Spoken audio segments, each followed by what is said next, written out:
নির্দেশিকা জারি হওয়ার ৪৮ ঘন্টার মধ্যেই বাংলার ৩ জেলা থেকে হু হু করে পালাচ্ছে।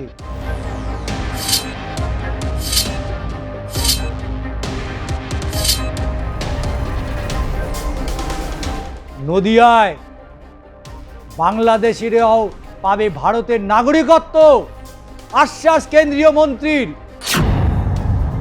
অবৈধ বাংলাদেশি রোহিঙ্গাদের রাখতে পশ্চিমবঙ্গে আটক কেন্দ্র তৈরি করা হচ্ছে, হোল্ডিং সেন্টার।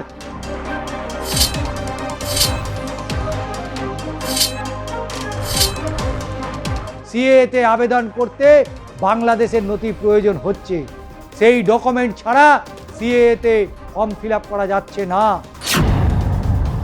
সিএএতে আবেদনে মিলবে নাগরিকত্ব, আশ্বাস দিয়েছেন কেন্দ্রীয় মন্ত্রী শান্তনু ঠাকুরের।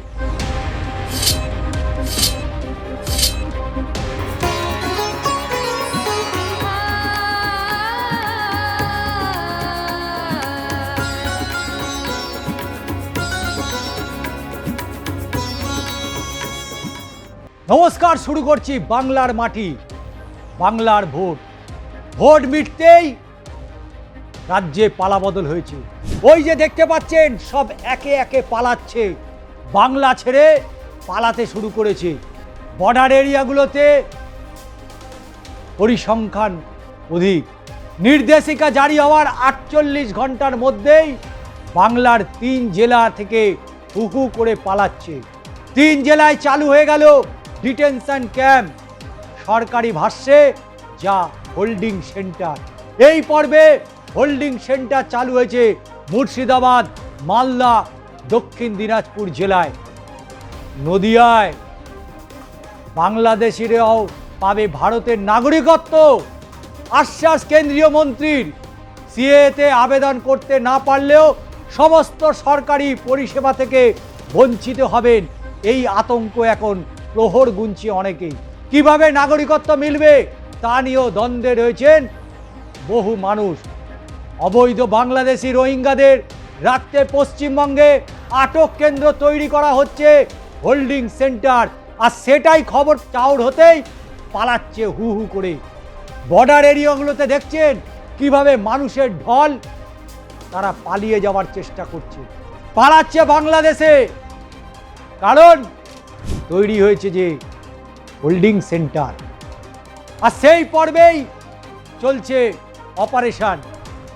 অপারেশন শুরু হতেই একে একে পালাতে শুরু করেছে। একদিন যারা তৃণমূলের সরকারের খাবার খেয়েছে, ঘর নিয়েছে, স্বাস্থ্য পরিষেবা নিয়েছে, তারা প্রত্যেকেই পালাচ্ছে। 18 জন বাংলাদেশি অনুপ্রবেশকারী ধরা পড়েছে। খুব শীঘ্রই বিএসএফ এর মাধ্যমে বাংলাদেশে নাগরিকদের ডিপোর্ট করা হবে। তবে সরকারি নির্দেশনামায় জারি হওয়ার পরেই বাংলাদেশ সীমান্তবর্তী দক্ষিণ 24 পরগনা, বসিরহাট, বনগাঁ, নদিয়া, উত্তর দিনাজপুর, জলপাইগুড়ি ও কোচবিহার জেলায় হোল্ডিং সেন্টারের জন্য সরকারি ভবন খোঁজার কাজ যখনই শুরু হয়েছে তখনই পালাতে শুরু করেছে। প্রসঙ্গত, রাজ্যের বিজেপি ক্ষমতায় আসার পরেই মুখ্যমন্ত্রী শুভেন্দু অধিকারী ঘোষণা করেছিলেন অনুপ্রবেশকারী বাংলাদেশি এবং মায়ানমারের রোহিঙ্গাদের ক্ষেত্রে 3D ফর্মুলা প্রয়োগ করা হবে। ডিটেক্ট, ডিপোর্ট এবং ডিলিট, এই নীতিতে চলবে সরকার। মেনে চলা হবে সিএএ, অর্থাৎ 2024 সালের 31শে ডিসেম্বর পর্যন্ত প্রতিবেশী রাষ্ট্র থেকে যে সমস্ত অমুসলিম এপারে এসেছে তারা সবাই শরণার্থী, বাকি সবাই অবৈধ অনুপ্রবেশকারী ধরে নিয়েই 3D তথ্য প্রয়োগ করা হবে।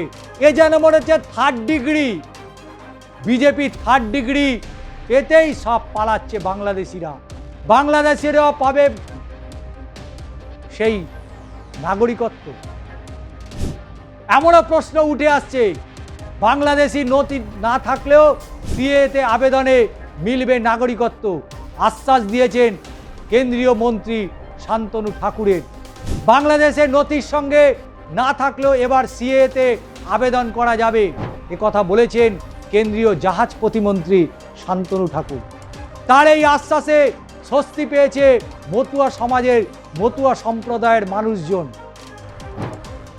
বনগাঁয় তপশিলি মোর্চার একটি অনুষ্ঠানে গিয়ে শান্তনু ঠাকুর এবং অন্যান্যরা তারা জানিয়েছেন ভয় পাওয়ার কোনো কারণ নেই, কারণ বাংলাদেশের নথি সঙ্গে না থাকলেও এবার সিএতে আবেদন করা যাবে। আর সেই আশ্বাসেই অনেকেই বুকে বল পেয়েছেন, কিন্তু যারা বুকে বল পাননি তারা বলছে ছেড়ে দে মা কেঁদে বাঁচি, পালা এবার বাংলা ছেড়ে। এদিকে বারবার আমরা দেখেছি মতুয়াদের পাশে থাকার বার্তা দিয়েছে নরেন্দ্র মোদী, প্রধানমন্ত্রী, কেন্দ্রীয় স্বরাষ্ট্রমন্ত্রী অমিত শাহ। শান্তনু ঠাকুরও আশ্বাস দিয়েছিলেন যে এসআইআর এর নাম কাটা গেলেও কাউকে বাংলাদেশে যেতে হবে না। কিন্তু এরা যারা পালিয়ে যাচ্ছে তারা কারা? তারা কারা? কারণ এসআইআরে অনেকেরই নাম বাদ চলে গিয়েছিল। আর তাহলে কি যারা পালিয়ে যাচ্ছে তারাই কি এসআইআরে ঠাঁই পাননি? তারা ঠাঁই না পাওয়ার কারণে এবার তারা পালাচ্ছে, কারণ রাজ্যে পালা বদল হয়েছে। ওদিকে মতুয়াদের নাগরিকত্ব দেওয়ার আবেদন দীর্ঘদিন দাবি জানিয়ে এসেছিল বিজেপি। অনেকেই আবেদন করে নাগরিকত্ব পেয়েছেন, আবার বহু আবেদন করতে গিয়ে বাংলাদেশে নথি না থাকায় ফর্ম সম্পূর্ণ ফিল আপ করতে পারছেন না, কারণ সিএতে আবেদন করতে গেলে বাংলাদেশের নথি প্রয়োজন। ফলে সমস্যায় পড়েছেন বহু মানুষ। ভাবছেন সিএতে আবেদন করতে না পারলে সমস্ত সরকারি পরিষেবা থেকে তারা বঞ্চিত হবেন। কিভাবে পাবেন, কিভাবে মিলবে নাগরিকত্ব, এই দ্বন্দ্বে রয়েছেন বহু মানুষ।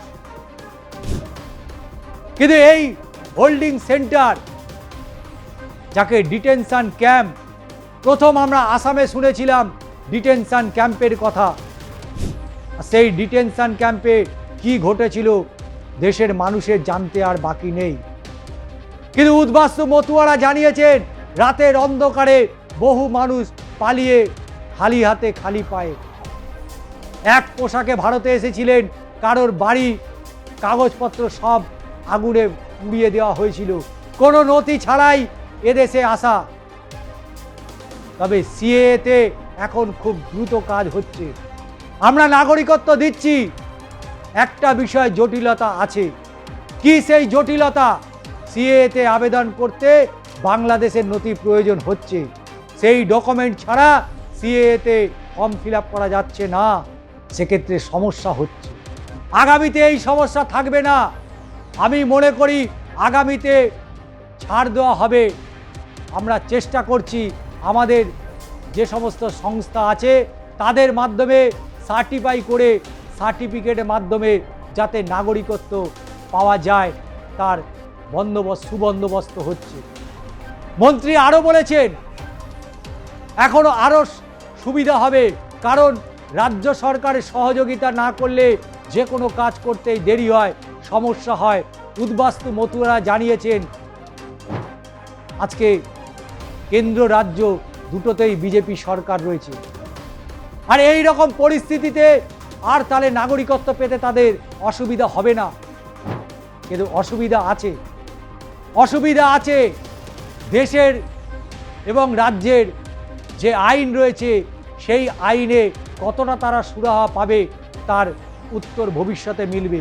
তবে এই মুহূর্তে বর্ডার এরিয়াগুলোতে যে ছবি দেখতে পাওয়া যাচ্ছে, বসিরহাট থেকে, আরও জলপাইগুড়ি থেকে, দক্ষিণ দিনাজপুর থেকে যে ছবি উঠে আসছে, তাতে অবশ্যই আতঙ্ক যে বেড়েছে, আতঙ্ক যে বাড়ছে, সেই ছবি কিন্তু স্পষ্ট করে দিচ্ছে। আর এই হোল্ডিং সেন্টার নিয়ে কি বললেন রাজ্যের মন্ত্রী, আর তার বার্তাতেই বা কি রয়েছে?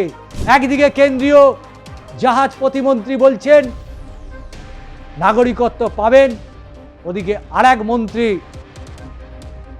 শিশু এবং নারী কল্যাণ দপ্তরের মন্ত্রী, পুর নগরোন্নয়ন দপ্তরের মন্ত্রী অগ্নিমিত্রা পল, তিনি কি বলছেন শুনুন তাহলে।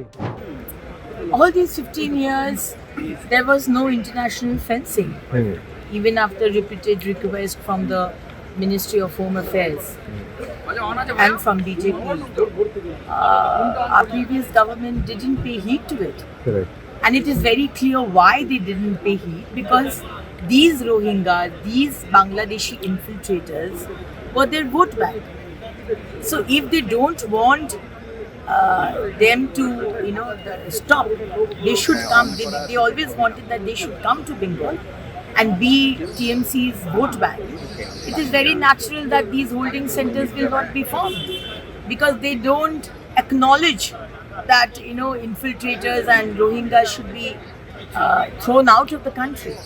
And so now, within 15 days that we have come to power, land has been given to the BSF, work has started for international fencing, and holding centers will also be formed, where these people who are being detected, deleted and deported, before being deported they will be held there and then given to Bangladesh, Border Security Force and Bangladesh. আজকের বাংলার মাটি বাংলার vote আমরা এখানেই শেষ করছি। তবে অবশ্যই আপনাদের মতামত জানান, চ্যানেলটিকে সাবস্ক্রাইব করুন। দাদা দিদির রাজনীতির এই অনুষ্ঠানগুলো কেমন আপনাদের লাগছে অবশ্যই আপনাদের মতামতে জানাবেন।